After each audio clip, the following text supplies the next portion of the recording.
Welcome back, everybody, for another deep dive. This time we're digging into something really interesting, Chapter 6 of the Advanced Agroecology Handbook.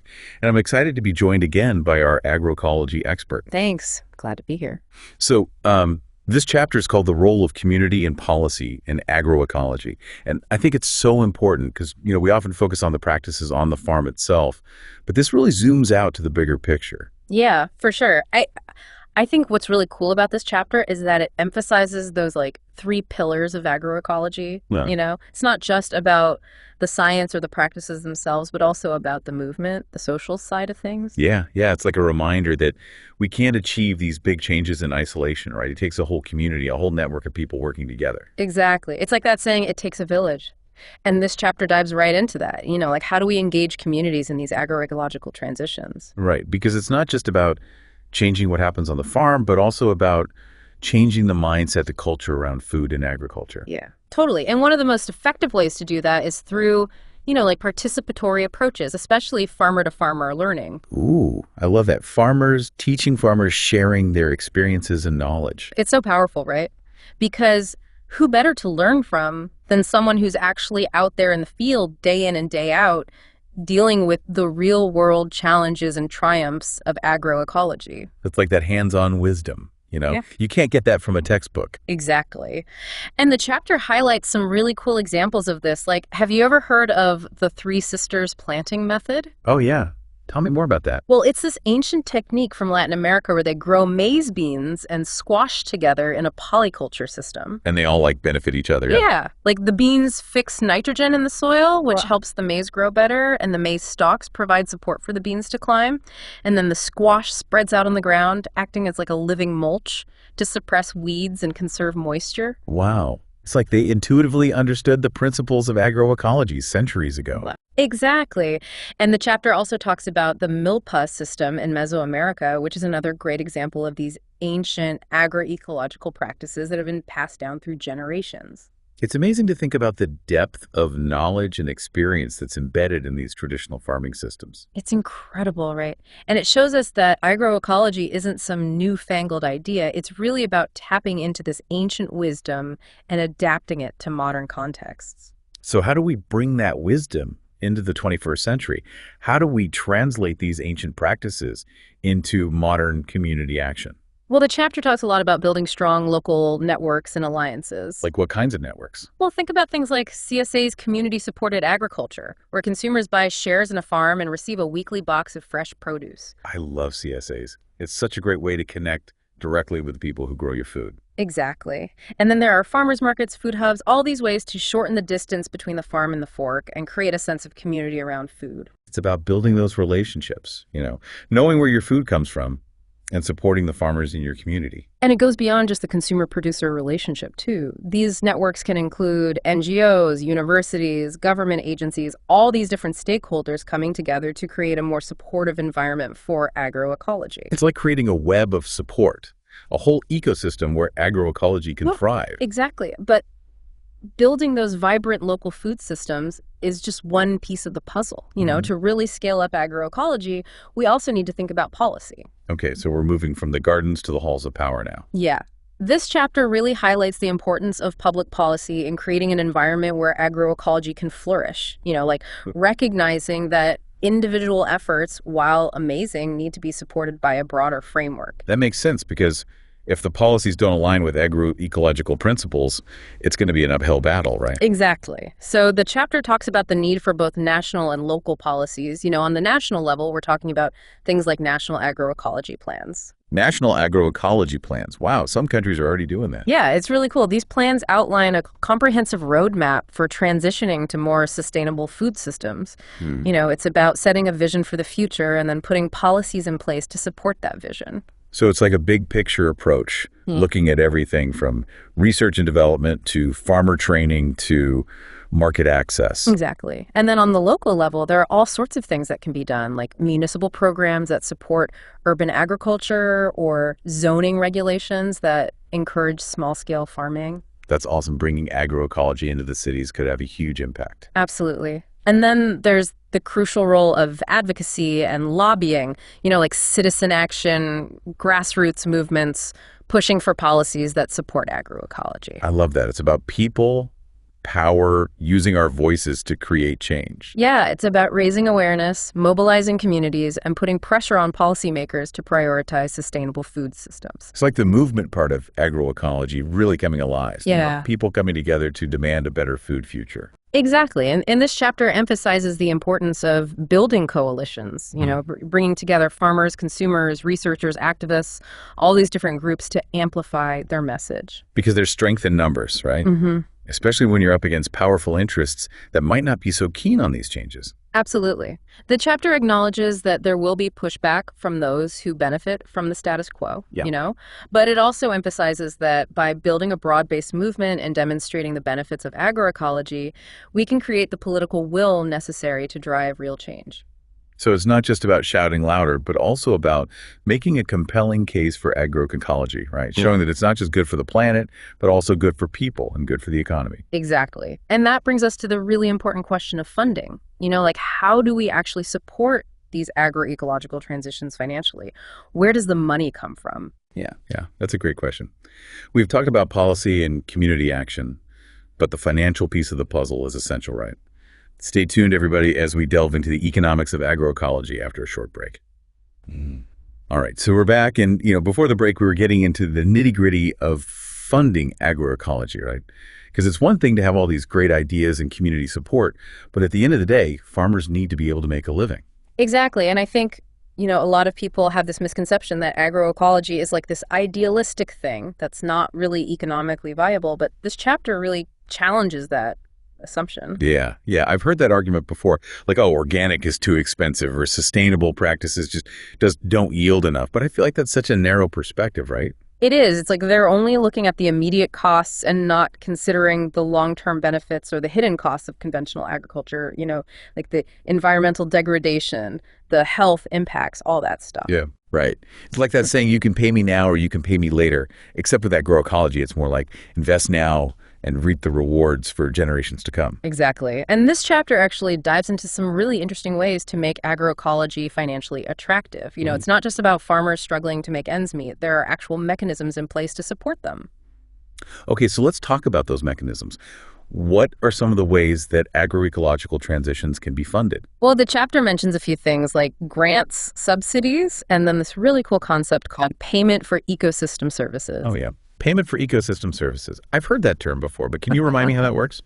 So basically, it's about recognizing that farmers who implement practices that benefit the environment, like improving soil health or conserving water, are actually providing a valuable service to society. Right, because those ecosystem services have real economic value, even if it's not always reflected in market prices. Exactly. So the idea is to compensate farmers for those services, kind of like how we pay for other public goods like roads or schools. So like if a farmer plants trees along a riverbank to prevent erosion, they could get paid for that. Exactly. Or if they use cover crops to improve soil health or manage their land in a way that enhances biodiversity. All of those things can have positive impacts on the environment and society as a whole, and farmers should be rewarded for those contributions.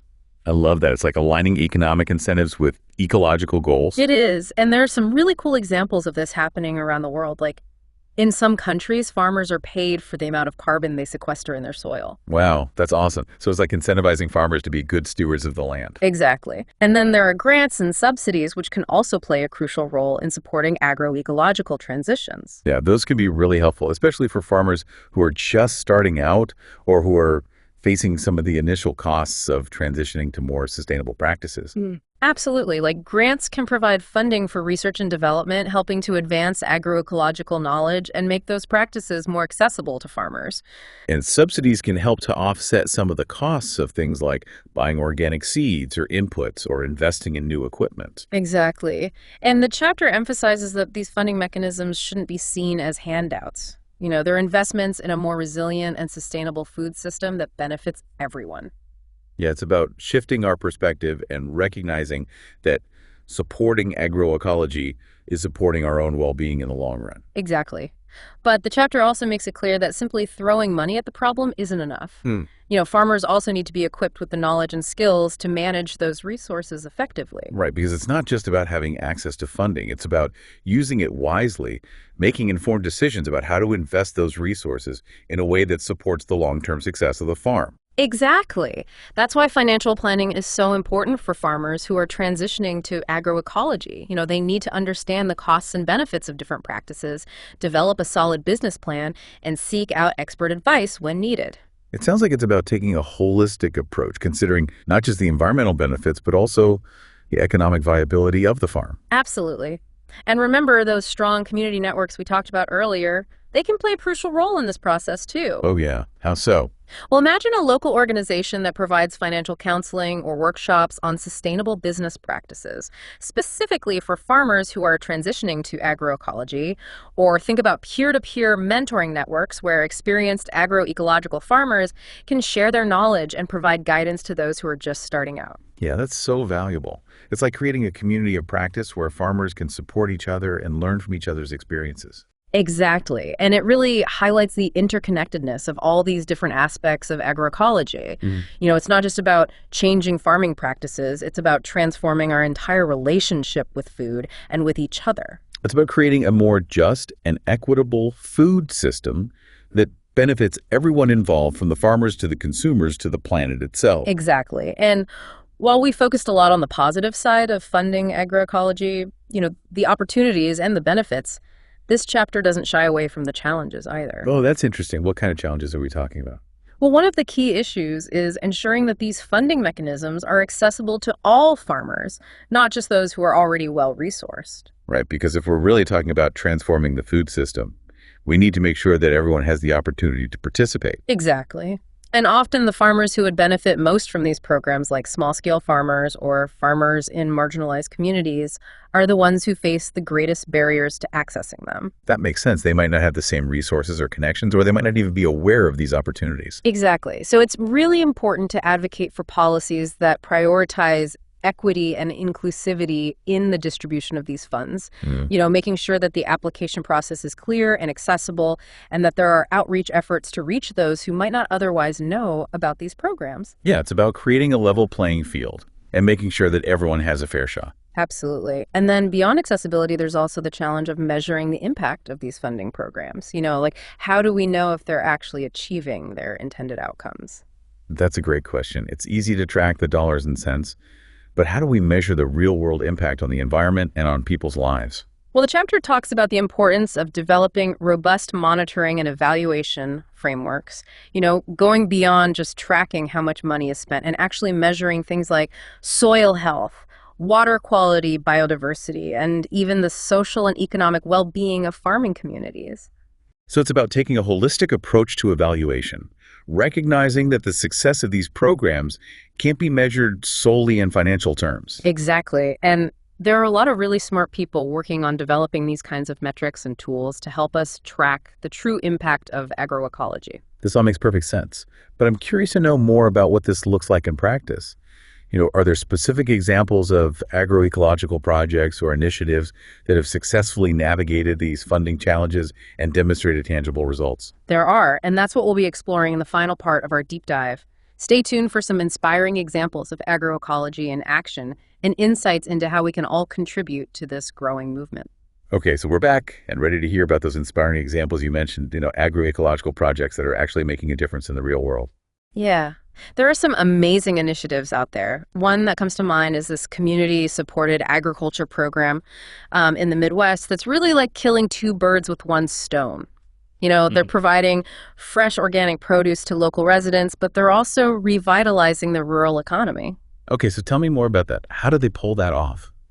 So it started with a group of farmers who were, really passionate about agroecology, but struggling to make ends meet with conventional farming practices. Yeah, that's a common story, unfortunately. It is. Yeah. And they realized that there was this growing demand for organic produce in nearby urban areas, but they just didn't have the infrastructure to connect with those consumers. It's that classic problem, right? Like, how do you bridge that gap between rural producers and urban markets? Exactly. So they decided to create a community-supported agriculture program, or CSA, where members pay an upfront fee at the beginning of the season and then receive a weekly share of the harvest throughout the growing season.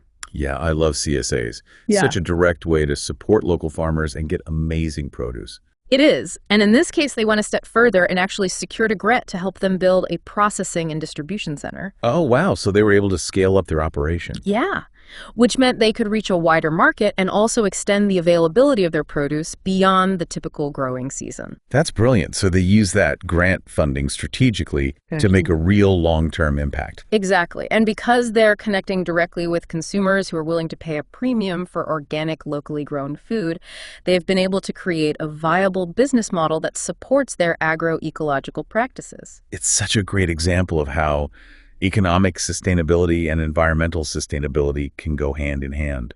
Absolutely. And the impact goes beyond just the farmers themselves.